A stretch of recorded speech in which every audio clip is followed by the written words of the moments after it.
빌립보서 1장 12절에서 2장 4절까지 말씀을 함께 읽겠습니다. 12절에 보시면 형제들아 내가 당한 일이 도리어 복음 전파에 진전이 된 줄을 너희가 알기를 원하노라 이렇게 말하죠. 사도 바울이 지금 수감되어 있어서 마음대로 복음을 전하러 이동할 수 없는 상황에 있습니다. 그러나 그의 갇힌 것조차도 복음 전파에 진전이 된다. 여러분, 사람이 이동이 제한되고 여러 가지로 내 생각대로 마음껏 활동할 수 없다 할지라도 복음은 그렇지 않습니다. 복음은 모든 것을 초월하여 역사하는 것입니다. 사도 바울은 수감되었지만 복음은 갇히지 않았다라고 하는 것이죠. 로마 제국이 사도 바울을 감금했지만 구원의 역사는 여전히 현재 진행형이고 오히려 더 강력하게 그 복음이 증거되고 있다는 것을 사도 바울이 말씀하고 있죠.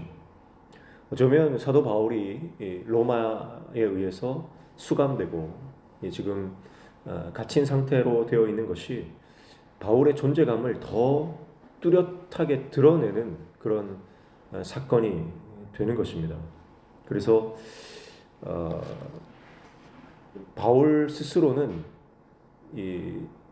전할 수 없는 어떤 로마의 황제나 고위 관료들, 스스로 만나기 힘든 그런 사람들을 계속해서 이 죄인의 신분이기 때문에 만나는 거죠.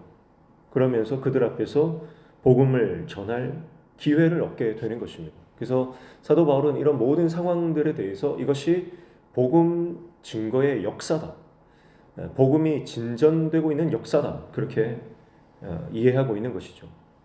그래서 그는 그가 당하고 있는 재판 과정, 고소를 당하고 갇힘을 당하고 계속해서 연행되어져 가는 그 모든 과정들이 오히려 예수 그리스도를 증거하는데 합법적으로 그리고 충분히 그 복음을 변증하고 예수 그리스도를 전할 수 있는 기회가 되고 있음을 말하고 있는 것입니다. 자, 그래서 사도 바울은요, 자기가 어떤 대접을 받느냐, 자기가 지금 어떤 신세냐, 그거는 별로 상관이 없어요. 사도 바울이 항상 염두에 두는 것은 지금 나를 통해서 예수가 전해지고 있느냐, 내가 다른 사람들로부터 어떤 취급을 받고 어떤 인정을 받고 그거는 상관없고 내 안에 예수 그리스도가 지금 존귀하게 되고 계신가, 나를 통해서 복음이 증거되고 있는가, 그것이 사도 바울의 최대 관심사요 가장 우선순위다라고 하는 것을 볼 수가 있습니다. 그래서 13절에 이러므로 나의 매임과 그리스도 안에서 모든 시위대 안과 그 밖의 모든 사람에게 나타났으니, 그렇죠? 오히려 자신의 매임으로 말미암아 이 그리스도의 복음이 나타나고요. 14절에도 형제 중 다수가 나의 매임으로 말미암아 주 안에서 신뢰함으로 겁없이 하나님의 말씀을 더욱 담대히 전하게 되었느니라. 그래서 사도 바울이 감금된 것을 통해서 바울도 감옥에 갔다면 나도 감옥에 가는 것이 두렵지 않다, 그렇게 도전을 받는 사람들도 생기는 거죠. 그러니까 사도 바울이 감옥에 들어가서 지금 연행되고 구금되고 재판받는 이 모든 과정들이 하나님의 섭리이고 이것을 통해서 예수 그리스도가 증거되는 일에 사용된다면 나는 갇혀도 좋다는 겁니다. 그래서 18절 보시면 이렇게 말하죠. 그러면 무엇이냐, 거칠애로 하나 참으로 하나 무슨 방도로 하든지 전파되는 것은 그리스도니 이로써 나는 기뻐하고 또한 기뻐하리라, 이렇게 말씀합니다. 자, 오로지 예수님이 증거되는 것에 기뻐하는 거죠. 오로지 나를 통해서 예수님이 드러나는 것에 대해서 기뻐하는 것입니다. 내가 무엇을 소유했는지, 내 상황이 어떤지, 사람들이 나를 어떻게 생각하는지, 내가 어떤 대접을 받는지 상관없이 여러분, 나를 통해서 예수님이 증거되는 것에 가장 큰 기쁨을 두고 있는 사도 바울의 고백인 것이죠. 그래서 20절에 나의 간절한 기대와 소망을 따라 아무 일에든지 부끄러워하지 아니하고 지금도 전과 같이 온전히 담대하여 살든지 죽든지 내 몸에서 그리스도가 존귀하게 되게 하려 하나니. 그래서 사도 바울의 가장 큰 목표, 사도 바울의 가장 큰 인생 목적이 있다면 그것은 바로 내 몸에서 그리스도가 존귀하게 되는 것입니다. 내가 높임 받는 게 아닙니다. 내가 존귀하게 되는 것이 아닙니다. 오직 예수님이 내 몸에서 존귀하게 되는 것입니다. 사도 바울의 육체, 사도 바울의 삶이 석방을 받는다든지 생환하는 것이 목표가 아니죠. 가장 간절히 바라는 것은 바로 예수님이 존귀하게 되시는 것입니다. 그래서 심지어 내가 죽어도 예수님이 존귀하게 된다면 난 죽어도 좋다는 거예요. 21절에 이는 내게 사는 것이 그리스도니 죽는 것도 유익함이라. 22절 그러나 만일 육신으로 사는 이것이 내 일의 열매일지인데 무엇을 택할지 나는 알지 못하노라. 23절 내가 그 둘 사이에 끼었으니 차라리 세상을 떠나서 그리스도와 함께 있는 것이 훨씬 더 좋은 일이라 그렇게 하고 싶으나 24절 내가 육신으로 있는 것이 너희를 위하여 더 유익하리라. 살든지 죽든지 내 몸에서 그리스도가 존귀하게 되는 것이 목적이에요. 그래서 내가 사도 바울은 사실 그 안에 있는 소망은 뭐냐면 내가 육신을 벗어버리고 주님과 함께하고 싶다는 거예요. 그래서 사도 바울의 소망은 죽음에 더 가깝습니다. 그런데 내가 지금 살아있는 것이 주님의 뜻이고 내가 살아있는 것을 통해서 주님이 드러나시고 존귀하게 되시고 나를 통해서 복음이 증거되고 영혼들이 세워지는 역사가 일어난다면 살아야 된다는 거예요. 그러니까 사는 것도 예수님 때문이고 죽는 것도 예수님 때문이다. 사도 바울은 모든 초점이 예수 그리스도에 맞춰져 있습니다. 예수님 때문에 살고 예수님 때문에 죽는 인생이 바로 사도 바울의 인생이라고 하는 것이죠. 우리는 어떻습니까? 우리는 삶이라고 하는 것이 모든 초점입니다. 건강하게 사는 것, 오래 사는 것, 잘 사는 것, 그것에 세상 모든 사람들의 관심이 여기 쏠려 있죠.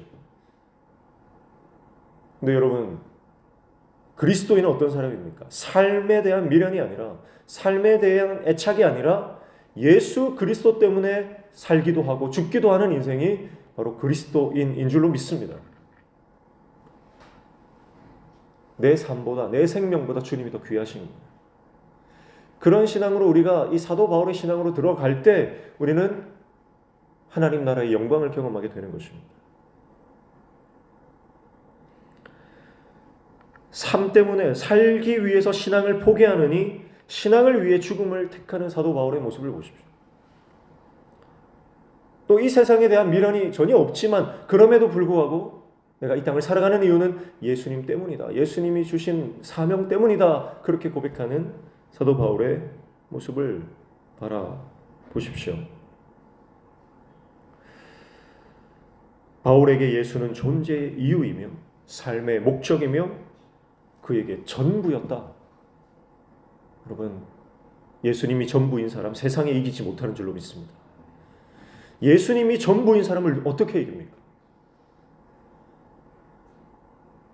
먹고 사는 것, 죽고 사는 것에 목숨 걸고 거기에 전전긍긍하는 사람은요, 세상을 이기지 못하죠. 그러나 예수님께 목숨을 걸고 예수님이 전부인 것으로 살아가는 인생 가운데는요, 놀라운 하나님의 역사가 일어나는 것입니다. 그것이 사도 바울의 삶이고 그런 사도 바울의 삶 때문에 하나님 나라가 강력하게 확장되는 역사가 일어나게 되는 것이죠. 25절 내가 살 것과 너희 믿음의 진보와 기쁨을 위하여 너희 무리와 함께 거할 이것이 확실하노니. 그래서 믿음의 진보. 사도 바울이 빌립보 교회 성도들이 믿음으로 진보하기를, 믿음으로 전진하기를, 믿음으로 성장하기를 소원하고 있는 고백입니다. 26절에 내가 다시 너희와 같이 있으므로 그리스도 예수 안에서 너희 자랑이 나로 말미암아 풍성하게 하려 함이라. 이렇게 말씀하면서 빌립보 교회 성도들이 사도 바울과 같이 예수님 때문에 살고 예수님 때문에 죽고 예수 그리스도의 복음을 증거하는 인생으로 살아가기를 그래서 예수님만이 우리 안의 자랑이고 예수님만이 우리 삶의 목적이고 그런 인생으로 살아가기를 요청하고 있는 것이죠. 이 요청은 오늘 저와 여러분에게도 동일하게 요구되고 있는 줄로 믿습니다. 그래서 27절에 보면 오직 너희는 그리스도의 복음에 합당하게 생활하라 그렇게 말씀하면서 자, 이 예수님을 붙들고 살아가는 사람은 어떻게 살아야 하는가에 대해서 언급하고 있습니다. 그래서 28절부터 2장 4절까지 쭉 보시면 복음에 합당한 공동체의 삶에 대해서 사도 바울이 언급을 하고 있죠. 결국 공동체 안에서 성도들이 같은 마음과 같은 사랑으로 한 뜻과 한 마음을 품고 살아야 한다. 그것을 말씀하고 있고요. 자기를 드러내기보다 자기 부인의 십자가를 본받아서 남을 나보다 낮게 여기며 살아가라. 그렇게 말씀하고 있고 자기 일을 잘 감당할 뿐만 아니라 지체들의 일을 나의 일처럼 여기며 서로 섬기고 서로 감당해 주어라. 그렇게 말씀하고 있습니다. 그러니까 이것은 세상과 다른 공동체의 모습이죠. 세상 공동체, 세상 모임, 세상의 어떤 집단보다 전혀 다른 가치와 전혀 다른 태도를 가지고 살아가는 그리스도인의 복음의 공동체의 모습이라고 하는 것입니다. 사랑하는 성도 여러분, 오늘 우리 안에도 이런 복음에 합당한 삶, 복음에 합당한 공동체의 모습으로 저와 여러분 개인의 삶과 가정과 우리 교회 공동체가 변화되고 회복되어지는 은혜가 있기를 축복합니다. 자, 이렇게 될 수밖에 없는 이유가 뭡니까? 왜냐하면 우리 안에 예수가 살기 때문에 예수 그리스도께서 우리 안에서 사시기 때문에 우리의 삶의 모든 목적, 내가 살아가는 목적도 예수님이고 우리가 모여서 함께 이 공동체를 이루는 그 목적도 그 근간도 예수 그리스도이시기 때문에 예수님이 중심된 사람, 예수님이 중심된 모임, 예수님이 중심된 공동체는요 하나가 될 수밖에 없고 그 안에 선한 역사들이 일어날 수밖에 없다. 그리고 그 개인과 공동체는 세상을 이기고 세상 가운데 하나님의 나라를 확장하며 예수 그리스도를 증거하는 강력한 도구가 되어진다. 이렇게 말씀하고 있는 것이죠. 사랑하는 성도 여러분, 오늘 저와 여러분의 삶의 목적이 오직 예수 그리스도 되시기를 축복합니다. 예수로 살고 예수로 죽는 인생 되시기를 축복합니다. 예수님과 동행하며 날마다 내 몸에서 예수님만 존귀하게 돼요. 그래서 나는 낮아지고 예수님이 높아지고 나는 죽고 예수로 사는. 그래서 우리 인생 가운데서 나를 통해 그 십자가의 영광이 드러나고 부활의 능력이 나타나는 예수님의 사랑 다 되시기를 주님의 이름으로 축복합니다. 기도하겠습니다. 사도는 갇혔지만 복음은 갇히지 않았고 바울이 수감됨으로 복음의 역사가 중단될 줄 알았지만 복음의 역사는 더욱 강력하게 일어났습니다. 오늘 우리 인생도 복음에 갇힐 때 복음의 역사를 경험하게 될 줄 믿습니다. 예수님과 동행할 때 우리 인생 가운데 놀라운 하나님 나라의 확장의 역사가 일어나게 될 줄로 믿습니다. 오직 우리의 몸에서 예수님만 존귀하게 되는 살든지 죽든지 주를 위해 살아가는 사도 바울과 같은 믿음의 사람 되게 도와주시옵소서. 오늘도 말씀 붙잡고 기도할 때 우리의 기도에 들어응답하여 주시며 우리 삶의 모든 막힌 문들이 열려지는 형통의 은혜 허락하여 주시옵소서. 예수님의 이름으로 기도하옵나이다. 아멘.